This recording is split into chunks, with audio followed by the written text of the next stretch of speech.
In this section, we're covering psychology, introductions, and summations. I'm not covering the terminology. The terminology has already been presented, and I have already covered entire history of modern psychology by Schultz and Schultz a while ago, the entire textbook, so I'm not going to go into that. However, I believe we have already covered the introduction to psychology and what is psychology. However, I don't think we have really discussed psychological research to a great extent. We did cover a little bit of psychological research in the last video. This video is mostly going to be about biopsychology, and if we get to states of consciousness, we'll get to that, but for right now, this is the section on biopsychology.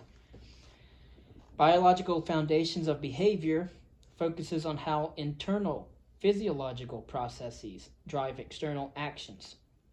And so we saw that physiological examination starting with Wundt and German psychologists over in the western central part of Europe. And topics of biopsychology include genetics, which is understanding how genes influence both physical and psychological traits. Also, the nervous system.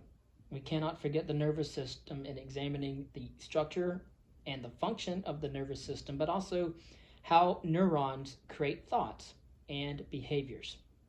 So you could thank the neurons for creating the thoughts in your mind and the behaviors that proceed from your body. And also the endocrine system, which explores how the endocrine system interacts with the nervous system, and it interacts with the nervous system, the endocrine system does, to regulate bodily functions and also behavior as well. And then, of course, we'll get into the summation. Human genetics. Genes are DNA sequences that determine traits. Different versions of a gene are called alleles, which they can be dominant or recessive. A dominant allele produces its trait even with one copy, while a recessive allele requires two copies for its trait to appear. Genes influence both physical and psychological characteristics, but their expression depends on the interaction between genes and the environment. Well, what about cells of the nervous system? The nervous system is a huge system which consists of glia and neurons. The neurons responsible for communication, for example. Neurons have specialized structures. The soma, or the cell body with a nucleus, the soma cell. Dendrites as well, which receive signals, and then the axons, which transmits the signals. And all of that is covered by a myelin sheath to speed up impulses. And of course we see the neurons, again, they have certain structures. They have the soma cell body with nucleus, the dendrites which receive the signals, and then the axons which transmit them. All right, and the terminal buttons at the axons end release neurotransmitters from synaptic vessels, all right, from synapses, the synapse. And these terminal buttons at the end of the axons release these neurotransmitters from synaptic vesicles. And of course, neuronal communication is an electrochemical process, which is why psychology even gets into things like biochemistry and things like that. But the dendrites receive signals, and if strong enough, an action potential, following the all or none principle. And if the signals are strong enough, an action potential travels down the axon, all right, part of the neuron, causing the release of the neurotransmitters into what's called a synaptic cleft. And this process involves K positive, and Na positive, which is sodium and potassium ions, which are crossing the membrane. Neurotransmitters regulate different functions, and imbalances can cause psychological disorders. Psychotropic drugs, acting as agonists, or to enhance effects, or they can act as antagonists. They can block effects. And these psychotropic drugs either enhance effects or they block effects and lead to helping restore neurotransmitter balance and trying to rein in on some of the effects of these psychological disorders. When we consider parts of the nervous system, the CNS is also called the central nervous system by shorthand. The CNS consists of the brain and the spinal cord, while the peripheral nervous system, the PNS, includes the somatic and automatic nervous systems.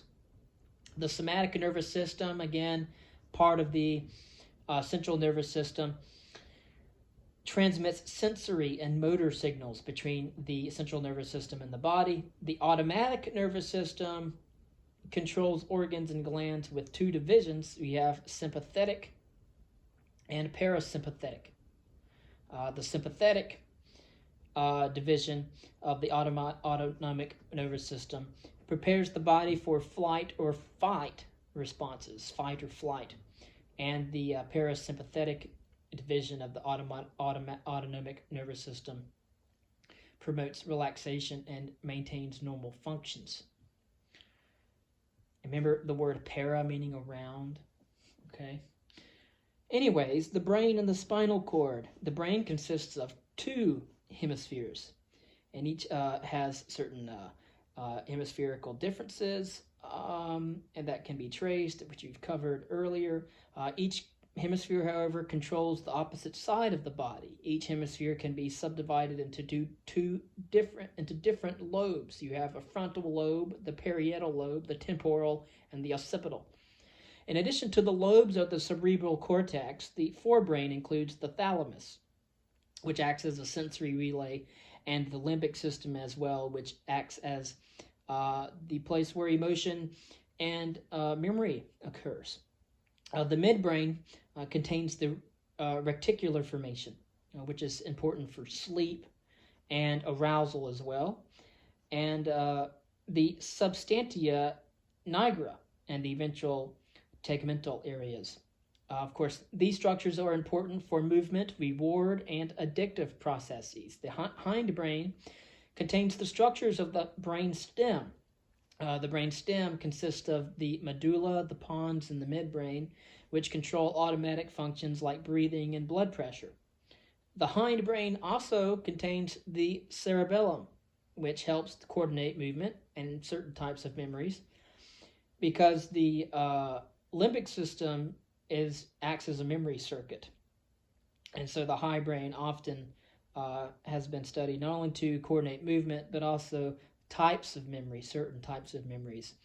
Individuals with brain damage have been studied extensively to provide information about the role of different areas of the brain, and recent advances in human technology have allowed us to glean similar information by brain imaging, investigating the structures and the functions of the brain and their different areas of it. And of course, some of these techniques include CT, PET, different types of brain scans, MRI, fMRI, and EEG. And again, that's just 5. There's CT scan, PET scan, MRI scan, fMRI, and EEG. The endocrine system regulates body functions through hormones that are secreted by various glands. Part of the endocrine system is the hypothalamus, which connects the nervous and the endocrine systems that controls the pituitary gland. The pituitary gland, in turn, is the master gland, and the pituitary gland regulates other glands in terms of their hormone secretions. Then there is a gland called the thyroid. The thyroid gland produces thyroxine, which controls metabolism and growth. The adrenal glands of the endocrine system releases hormones that are involved in the stress response. The pancreas is known for regulating blood sugar levels through hormone secretion. And then the ovaries and the testes, of course, those produce the sex hormones, and they influence sexual behavior and sexual motivation. In the next reading, we will cover states of consciousness. and the varying levels of awareness of our surroundings and internal states.